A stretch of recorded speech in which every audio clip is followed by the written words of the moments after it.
ನಾವು ಇವತ್ತು ನಿಮ್ಮ ಕೈಲಿ ಜೈಕಾರ ಹಾಸ್ಕೊಳ್ಳಿಕ್ಕೆ ಮಾತ್ರ ಬರಲಿಲ್ಲ. ಇಲ್ಲಿ ನೀವು ಈ ಜಿಲ್ಲೆಯಲ್ಲಿ 7 ಜನ ಶಾಸಕರ ಪೈಕಿ 6 ಜನ ಶಾಸಕರನ್ನ ಕೊಟ್ಟು ಮದ್ದೂರಿನಲ್ಲಿ ನಮ್ಮ ಉದಯರವರನ್ನ ಅತಿ ಹೆಚ್ಚು ಮತದಿಂದ ಗೆಲ್ಲಿಸಿ ಇಡೀ ರಾಜ್ಯಕ್ಕೆ ಒಂದು ದೊಡ್ಡ ಶಕ್ತಿಯನ್ನು ತುಂಬಿದ್ದೀರಿ. ಇದನ್ನು ನಾವು ಯಾರು ಕೂಡ ಮರೆಯಲಿಕ್ಕೆ ಸಾಧ್ಯ ಇಲ್ಲ. ಆ ದೃಷ್ಟಿಯಿಂದ ನಿಮ್ಮ ಋಣವನ್ನು ತೀರಿಸಬೇಕಾದ್ದು ನಮ್ಮೆಲ್ಲರ ಕರ್ತವ್ಯ. ಈ ನಿಟ್ಟಿನಲ್ಲಿ ಇವತ್ತು ನಾವೆಲ್ಲ ಅನೇಕ ಯೋಜನೆಗಳನ್ನು ಇವತ್ತು 1,000ಕ್ಕೂ ಹೆಚ್ಚು ಕೋಟಿ ರೂಪಾಯಿ ಅನುದಾನವನ್ನು ನಿಮಗೆ ಕೊಟ್ಟು ನಿಮ್ಮ ಅಭಿವೃದ್ಧಿಗೋಸ್ಕರ ಕೆಲಸವನ್ನು ಮಾಡ್ತಾ ಇದ್ದೇವೆ, ನಿಮ್ಮ ಋಣವನ್ನು ತೀರಿಸ್ತಾ ಇದ್ದೇವೆ ಅಂತ ಹೇಳಲಿಕ್ಕೆ ಇಲ್ಲಿಗೆ ಬಂದಿದ್ದೇವೆ. ನೀರಾವರಿ ಇಲಾಖೆಯ ಒಂದು ಹೊಸ ಕಚೇರಿನೇ ಈಗ ನಾನು ಪ್ರಾರಂಭವನ್ನು ಮಾಡ್ತಾ ಇದ್ದೇನೆ. ಇದಲ್ಲದೆ 500ಕ್ಕೂ ಹೆಚ್ಚು ಕೋಟಿ ರೂಪಾಯಿಯನ್ನ ಮಳವಳ್ಳಿವರೆಗೂ ಕೂಡ ನೀರು ಹರಿದು ಹೋಗಬೇಕು ಅನ್ನೋ ದೃಷ್ಟಿಯಿಂದ ಈ ಮದ್ದೂರಿನ ಎಲ್ಲ ಕಾಲುವೆಗಳನ್ನು ಅಭಿವೃದ್ಧಿಯನ್ನು ಮಾಡಬೇಕು ಅನ್ನೋ ದೃಷ್ಟಿಯಿಂದ ಮುಖ್ಯಮಂತ್ರಿಗಳು ನಾನು ಇಬ್ರು ಸೇರಿ ಮಾತಾಡಿಕೊಂಡು ಸುಮಾರು 500 ಕೋಟಿ ರೂಪಾಯಿಯನ್ನ ನಮ್ಮ ಸರ್ಕಾರ ಬಂದ ಮೇಲೆ ಈ ತಾಲೂಕಿಗೆ ನಾವು ಕೊಟ್ಟಿದ್ದೇವೆ. ಇದು ಇತಿಹಾಸ. ನಮ್ಮ ಚಲುವರಾಯ ಸ್ವಾಮಿಯವರು ಕೂಡ ನಾನು ಕೂಡ ಒಂದು ಸಾಕ್ಷಿಗುಡ್ಡ ಬಿಟ್ಟು ಹೋಗಬೇಕು ಅನ್ನೋದನ್ನ ಗಮನದಲ್ಲಿ ಇಟ್ಕೊಂಡು ಈ ಭಾಗದ ರೈತರ ಮಕ್ಕಳಿಗೆ ಒಂದು ವಿಶೇಷವಾದಂತಹ ಅಗ್ರಿಕಲ್ಚರ್ ಯೂನಿವರ್ಸಿಟಿಯನ್ನು ಪ್ರಾರಂಭವನ್ನು ಮಾಡಿ ಈಗಾಗಲೇ ಅದು ಚಾಲನೆಗೆ ರೂಪವನ್ನು ತಾಳ್ತಾ ಇದೆ. ಇದು ಒಂದು ಸಣ್ಣ ಕೆಲಸ ಅಲ್ಲ. ಹಿಂದೆ ಬೇಕಾದಷ್ಟು ನಾಯಕರು ಇದರ ಬಗ್ಗೆ ಆಲೋಚನೆ ಮಾಡಬಹುದಾಗಿತ್ತು. ಆದರೆ ಅವರು ಈ ಜಿಲ್ಲೆಗೆ ಒಂದು ಹೊಸ ರೂಪವನ್ನು ಕೊಡಬೇಕು, ಹೊಸ ಶಕ್ತಿಯನ್ನು ತುಂಬಬೇಕು ಅಂತೇಳಿ ಎಲ್ಲ ಕ್ಷೇತ್ರಗಳಲ್ಲೂ ಕೂಡ 7 ಕ್ಷೇತ್ರದಲ್ಲೂ ಕೂಡ ಹೊಸ ಕಾರ್ಯಕ್ರಮಗಳನ್ನು ಇವತ್ತು ನಾವು ರೂಪಿಸ್ತಾ ಇದ್ದೇವೆ. ಇವತ್ತು ಈ ಜಿಲ್ಲೆ ರಾಜಕೀಯದಲ್ಲೂ ಕೂಡ ಬಹಳ ವಿಶೇಷವಾದದ್ದು.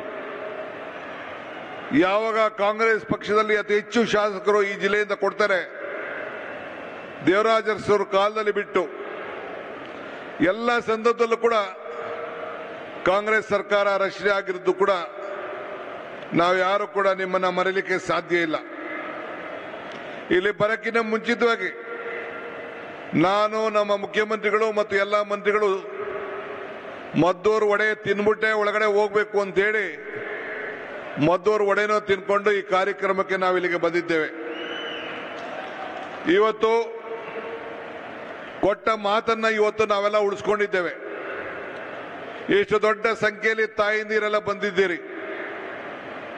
ಚುನಾವಣಾ ಸಂದರ್ಭದಲ್ಲಿ ಬಂದು ಒಂದು ಮಾತು ಹೇಳಿದ್ದೆ. ಚುನಾವಣಾ ಸಂದರ್ಭದಲ್ಲಿ ಬಂದು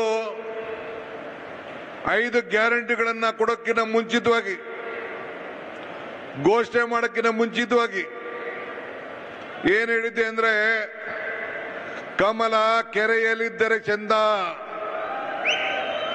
ತೆನೆ ಹೊಲದಲ್ಲಿದ್ದರೆ ಚಂದ, ಈ ದಾನ ಧರ್ಮ ಮಾಡುವ ಕೈ ಅಧಿಕಾರದಲ್ಲಿದ್ರೆ ಮಾತ್ರ ಚಂದ ಅಂತ ಹೇಳಿದ್ದೆ ನಾನು. ಈ ದಾನ ಧರ್ಮ ಮಾಡುವ ಕೈ ಅಧಿಕಾರದಲ್ಲಿದ್ದಕ್ಕೆ 5 ಗ್ಯಾರಂಟಿಗಳನ್ನು ನಾವು ಕೊಟ್ಟಿದ್ದೇವೆ. ಎಲ್ಲ ನನ್ನ ತಾಯಂದಿರು ಇಷ್ಟು ದೊಡ್ಡ ಸಂಖ್ಯೆಯಲ್ಲಿ ಬಂದಿದ್ದೀರಿ. ಎಲ್ಲ ಉಚಿತವಾಗಿ ಪ್ರಯಾಣ ಮಾಡ್ತಾ ಇದ್ದೀರಿ. ತಮ್ಮ ಮಕ್ಕಳ ಮನೆಗೆ, ಬೀಗರ ಮನೆಗೆ, ದೇವಸ್ಥಾನಕ್ಕೆ, ತಾಲೂಕು ಆಫೀಸ್ಗೆ, ಬೆಂಗಳೂರಿಗೆ, ಮೈಸೂರಿಗೆ, ಎಲ್ಲ ದೇವರ ಸನ್ನಿಧಿಗಳಿಗೆ, ತೀರ್ಥಯಾತ್ರೆಗೆ ತಾವೆಲ್ಲ ಕೂಡ ಉಚಿತವಾಗಿ ನಮ್ಮ ರಾಜ್ಯದಲ್ಲಿ ಪ್ರವಾಸ ಮಾಡ್ತಾ ಇದ್ದೀರಿ. 2,000 ರೂಪಾಯಿ ನಿಮ್ಮ ಅಕೌಂಟ್ಗೆ ಯಾವ ಮಧ್ಯಸ್ಥಿಕೆಗೆ ಹಣ ಬರ್ತಾ ಇದೆ. 200 ಯೂನಿಟ್ ವರೆಗೂ ಉಚಿತವಾಗಿ ವಿದ್ಯುತ್ ಶಕ್ತಿಯನ್ನು ಕೊಡ್ತಾ ಇದ್ದೇವೆ. ಯುವಕರಿಗೆ ಉದ್ಯೋಗ ಭತ್ಯವನ್ನು ಕೊಡ್ತಾ ಇದ್ದೇವೆ. 10 ಕೆಜಿ ಅಕ್ಕಿಯನ್ನು ಕೊಡ್ತಾ ಇದ್ದೇವೆ. ಇಡೀ ದೇಶದಲ್ಲಿ ಯಾವ ಸರ್ಕಾರ ಕೂಡ ಇಂಥ ಕಾರ್ಯಕ್ರಮವನ್ನು ಮಾಡಿಲ್ಲ. ನೀವೆಲ್ಲ ರೈತರು ಪಂಪ್ ಸೆಟ್ ಅನ್ನು ಹಾಕೊಂಡಿದ್ದೀರಿ. 19,000 ಕೋಟಿ ರೂಪಾಯಿ ವರ್ಷಕ್ಕೆ ಬರೀ ರೈತರ ಪಂಪ್ಸೆಟ್ಗೆನೆ ಕಾಂಗ್ರೆಸ್ನ ಕಾರ್ಯಕ್ರಮ ಅದನ್ನು ನಾವು ಕೊಟ್ಟಿದ್ದೇವೆ. 53-54 ಸಾವಿರ ಕೋಟಿ ರೂಪಾಯಿ 5 ಗ್ಯಾರಂಟಿ. ನಮ್ಮ ಸೋಷಿಯಲ್ ವೆಲ್ಫೇರ್ ಮಿನಿಸ್ಟರ್ ಮಾದೇವಪ್ಪನವರಿದ್ದಾರೆ. ಅವರ ಇಲಾಖೆಯಲ್ಲಿ ವಿವಿಧ ಇಲಾಖೆಯಲ್ಲಿ ಬ್ಯಾಕ್ವರ್ಡ್ ಕ್ಲಾಸ್ ಮತ್ತು ಅನೇಕ ಇಲಾಖೆಯಲ್ಲಿ ಸೇರಿ ಒಂದು 25 ಸಾವಿರ ಕೋಟಿ ರೂಪಾಯಿಯಷ್ಟು ಇದೇ ರೀತಿ ಹಣವನ್ನು ನಾವು ಕೊಡ್ತಾ ಇದ್ದೇವೆ. 10,900 ಕೋಟಿ ರೂಪಾಯಿ ಪೆನ್ಷನ್ ಕೊಡ್ತಾ ಇದ್ದೇವೆ. ಸಿದ್ದರಾಮಯ್ಯನವರ ಬಜೆಟ್ 4 ಲಕ್ಷ ಕೋಟಿ 4.8 ಲಕ್ಷ ಕೋಟಿ. ಅದಕ್ಕೆ ಇವತ್ತು ನಾವು 1 ಲಕ್ಷ ಕೋಟಿ ರೂಪಾಯಿಯಷ್ಟು ನಿಮ್ಮ ಬದುಕಿಗೋಸ್ಕರ, ನಿಮ್ಮ ಆರೋಗ್ಯಕ್ಕೋಸ್ಕರ, ನಿಮ್ಮ ಪ್ರವಾಸಕ್ಕೋಸ್ಕರ, ಉಚಿತವಾಗಿ ವಿದ್ಯುತ್ ಶಕ್ತಿ ಕೊಡಲಿಕ್ಕೋಸ್ಕರ 1 ಲಕ್ಷ ಕೋಟಿ ರೂಪಾಯಿಯನ್ನ ಇವತ್ತು ಕೊಡ್ತಾ ಇದ್ದೇವೆ. ನೀವು ಬಿಜೆಪಿಯವರಿಗೆ, ಜನತಾದಳದವ್ರು ಕೇಳಬೇಕು, ನಿಮ್ಗೆ ಅಧಿಕಾರ ಇದ್ದಾಗ ಇಂಥದ್ದು ಯಾವ್ದಾದ್ರು ಒಂದು ಗ್ಯಾರಂಟಿ 100 ರೂಪಾಯಿ ಇಂತ ಹಣ ಹೊಟ್ಟೆ ತುಂಬಕ್ಕೆ ಕಷ್ಟ ಕಾಲಕ್ಕೆ ಏನಾದ್ರು ಒಂದು ಸಣ್ಣ ಸಹಾಯವನ್ನು ಮಾಡಿದ್ರೆ ಅವ್ರಿಗೆ ಮಾತಾಡೋಂಥ ಒಂದು ಶಕ್ತಿ ಇರ್ತಿತ್ತು. ಎಲ್ಲ ನೈತಿಕವಾದಂತಹ ಬಲವನ್ನು ಅವರು ಕಳ್ಕೊಂಡಿದ್ದಾರೆ. ಸಾಧನೆ ಅನ್ನೋ ವಿಚಾರ ಇದೆಯಲ್ಲ, ಸುಮ್ಮನೆ ಬರುವುದಿಲ್ಲ. ಶ್ರಮದ ತುದಿಯಲ್ಲಿ ಅದರ ಫಲ ಇರ್ತದೆ. ಕಾಲುವೆ ಬುಡದಲ್ಲ, ಇಲ್ಲ ಕಾಲಲ್ಲ. ಬೆಳಗ್ಗೆ ಸಾಯಂಕಾಲ ರೈತ ಯಾವ ರೀತಿ ಹೊಲ ಉಳ್ತಾನೆ, ಭೂಮಿ ಮಟ್ಟ ಆಯ್ತದೆ, ಫಸಲು ಸಿಗ್ತದೆ, ಹಾಗೆ ನಮ್ಮ ಕಾಂಗ್ರೆಸ್ ಪಕ್ಷ, ಕಾಂಗ್ರೆಸ್ ಸರ್ಕಾರ ಜನರ ಬದುಕಿನಲ್ಲಿ ಅನೇಕ ಕಾರ್ಯಕ್ರಮಗಳನ್ನು ಇವತ್ತು ನಾವು ರೂಪಿಸಿಕೊಂಡು ನಾವೆಲ್ಲ ಬರ್ತಾ ಇದ್ದೇವೆ. ಇವತ್ತು ನಿಮ್ಮ ಬದುಕಿಗೆ ನಾವು ಆದರ್ಶವಾಗಿ ನಮ್ಮ ಸರ್ಕಾರ ಕೆಲಸವನ್ನು ಮಾಡಿಕೊಂಡು ಬರ್ತಾ ಇದೆ. ಯೋಗಿ ಅಂತ ಕರ್ಸ್ಕೊಳ್ಳೋದು ಮುಖ್ಯ ಅಲ್ಲ, ಉಪಯೋಗಿ ಅಂತ ಕರ್ಸ್ಕೊಳ್ಳೋದು ಬಹಳ ಮುಖ್ಯ. ಹಂಗೆ ನಮ್ಮ ಸ್ಥಳೀಯ ಶಾಸಕರಾದಂಥ ನಮ್ಮ ಶ್ರೀ ಉದಯ್ ಅವರು ಅನೇಕ ನಿಮ್ಮ ಕ್ಷೇತ್ರದ ಅಭಿವೃದ್ಧಿಗೆ ಎಲ್ಲ ಇಲಾಖೆಯಲ್ಲೂ ಕೂಡ ಇವತ್ತು ಕೆಲಸವನ್ನು ಮಾಡ್ಕೊಂಡು ಬರ್ತಾ ಇದ್ದಾರೆ. ನಾನು ಕಳೆದ ವಾರ ಇಲ್ಲಿಗೆ ಬಂದಿದ್ದೆ. ಕಳೆದ ಒಂದು 10-15 ದಿನದಲ್ಲಿ ಕನ್ನಂಬಾಡಿ ಕಟ್ಟೆ ಪೂಜೆ ಮಾಡಿಬಿಟ್ಟು ಇಲ್ಲಿಗೆ ಬಂದಿದ್ದೆ. ಬಂದು ನಿಮ್ಮ ತಾಲೂಕು ಆಫೀಸ್ಗೆ ಹೋಗಿದ್ದೆ. ಎಲ್ಲರಿಗೂ ಆಶ್ಚರ್ಯ ಆಯ್ತು, ಎಂದಕ್ಕೆ ಬಂದವನು ಡಿ ಕೆ ಶಿವಕುಮಾರ್ ತಾಲೂಕು ಆಫೀಸ್ಗೆ ಅಂತ.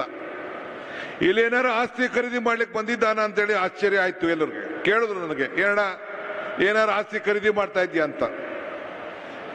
ನಮ್ಮ ಶಾಸಕರಾದ ಉದಯರವರು 2 ಕೋಟಿ ರೂಪಾಯಿ ಅಷ್ಟು ವೆಚ್ಚದ ನಿವೇಶನವನ್ನ ಕಾಂಗ್ರೆಸ್ ಕಚೇರಿಯನ್ನು ಕಟ್ಟಲಿಕ್ಕೆ ನಮ್ಮ ಕಾಂಗ್ರೆಸ್ ಭವನಕ್ಕೆ, ಕಾಂಗ್ರೆಸ್ ಟ್ರಸ್ಟ್ಗೆ ಅವರ ಸ್ವಂತ ಹಣದಿಂದ ಇವತ್ತು ಭೂಮಿಯನ್ನ ಕೊಟ್ಟಿದ್ದಾರೆ.